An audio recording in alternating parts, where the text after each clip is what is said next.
اور یقین کرنے کے معنی ہی میں کیا گیا ہے، اور عربی زبان میں بھی اس لفظ کے یہی معنی ہیں۔ لغت میں آمن لہو کے معنی ہیں صدقہ واعتمد علیہ، یعنی اس کی تصدیق کی اور اس پر اعتماد کیا، اور آمن بہ کے معنی ہیں ایقن بہ، یعنی اس پر یقین کیا۔ قرآن دراصل جس ایمان کو حقیقی ایمان قرار دیتا ہے اس کو ان آیات میں پوری طرح واضح کر دیا گیا ہے۔ انما المؤمنون الذین آمنوا باللہ ورسولہ ثم لم یرتابوا، سورہ الحجرات آیت نمبر 15۔ یعنی مومن تو حقیقت میں وہ ہیں جو اللہ اور اس کے رسول پر ایمان لائے اور پھر شک میں نہ پڑے۔ ان الذین قالوا ربنا اللہ ثم استقاموا، سورہ حامی و سجدہ آیت نمبر 30، یعنی جن لوگوں نے کہا ہمارا رب اللہ ہے اور پھر اس پر ڈٹ گئے۔ انما المؤمنون الذین اذا ذکر اللہ وجلت قلوبہم، یعنی مومن تو حقیقت میں وہ ہیں کہ جب اللہ کا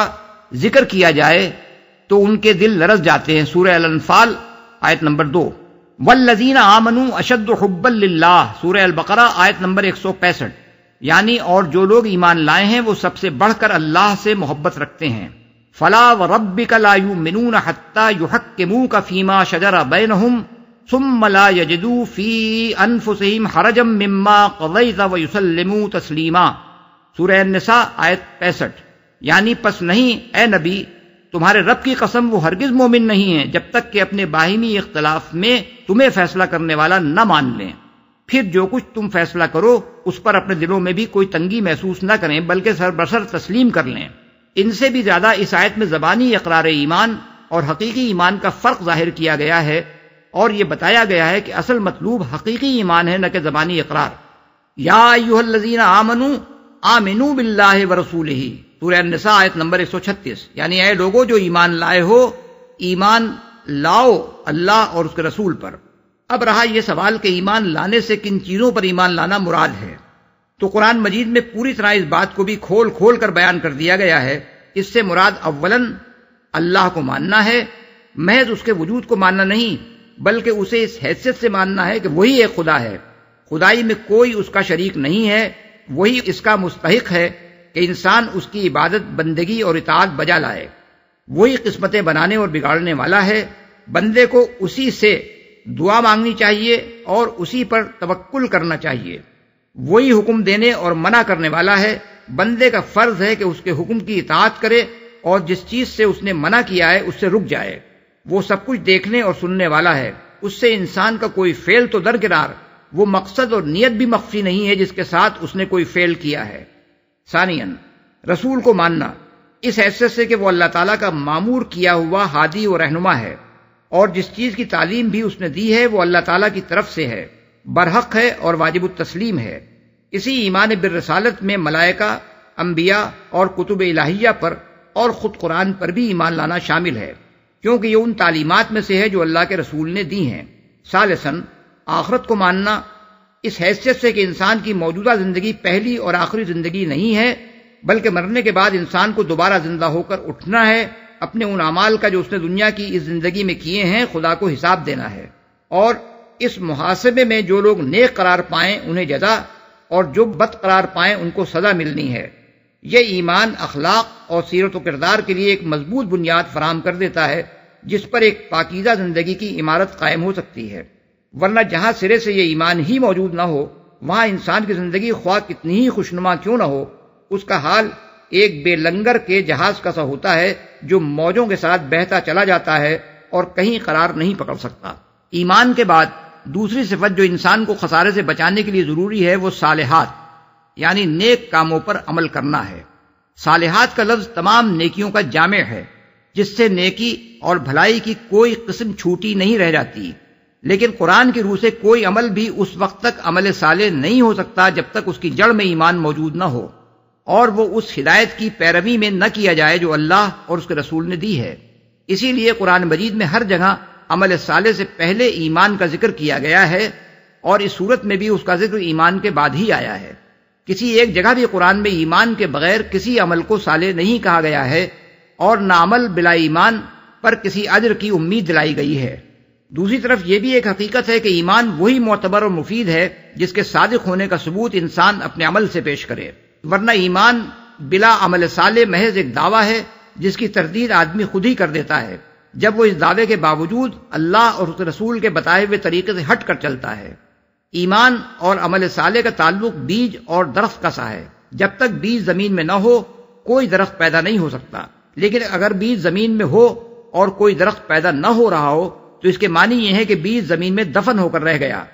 اسی بنا پر قرآن پاک میں جتنی بشارتیں بھی دی گئی ہیں انہی لوگوں کو دی گئی ہیں جو ایمان لا کر عمل صالح کریں، اور یہی بات اس صورت میں بھی کہی گئی ہے کہ انسان کو خسارے سے بچانے کے لیے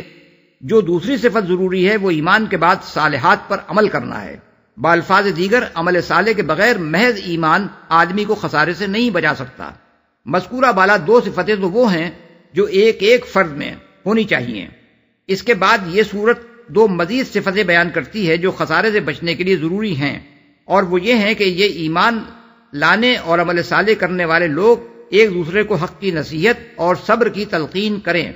اس کے معنی یہ ہے کہ اول تو ایمان لانے اور نیک عمل کرنے والوں کو فرد فرد بن کر نہیں رہنا چاہیے، بلکہ ان کے اجتماع سے ایک مومن و صالح معاشرہ وجود میں آنا چاہیے۔ دوسرے، اس معاشرے کے ہر فرد کو اپنی یہ ذمہ داری محسوس کرنی چاہیے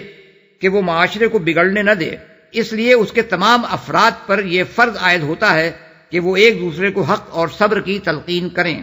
حق کا لفظ باطل کی ضد ہے اور بالعموم یہ دو معنوں میں استعمال ہوتا ہے، ایک صحیح اور سچی اور مطابق عدل و انصاف اور مطابق حقیقت بات، خواہ وہ عقیدہ و ایمان سے تعلق رکھتی ہو یا دنیا کے معاملات سے۔